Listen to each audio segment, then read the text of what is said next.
Sy is 'n kernfiguur in Suid-Afrika se geskiedenis, maar nie almal ken haar naam nie.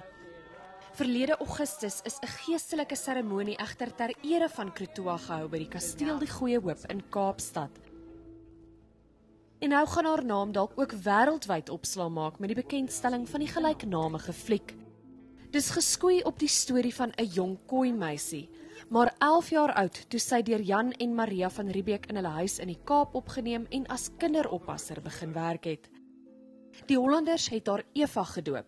Sy was vlot in minstens 5 tale en het gou naam gemaak as uitstekende tolk vir die kolonialiste. Ek dink Krotoa se storie is belangrik want ons, nie ons net as kleerlingmense nie, maar ons as Suid-Afrikaners moet weet waarvandaan ons kom. Daar is so baie goedjies wat aangaan, politieke goedjies, social things. Ons weet nie meer waar ons staan met mekaar nie. And we're constantly arguing with each other. Ons is in mekaar se kele af.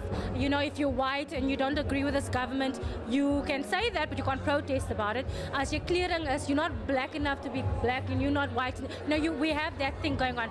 So Krotoa gee vir ons die geleentheid om die discussion oop te maak. Ons kan met mekaar gesels, ons kan teruggaan waar alles begin het, waar ons gesê het Jan van Riebeeck is ons almal se pa, the father of the nation, en ons kan teruggaan en gaan kyk en gaan hoor en gaan luister. Wie was eintlik hier eerste?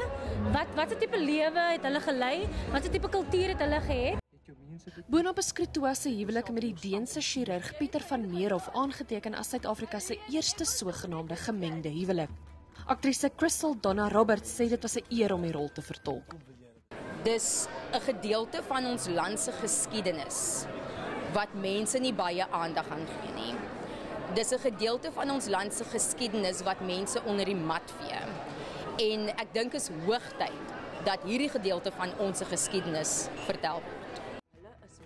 Die fliek het reeds talle internasionale pryse ingepalm, onder meer die van beste rolprent by die Harlem Internasionale Rolprentfees in New York. Suid-Afrikaners kan dit vanaf Vrydag vir die eerste keer op die silwerdoek sien.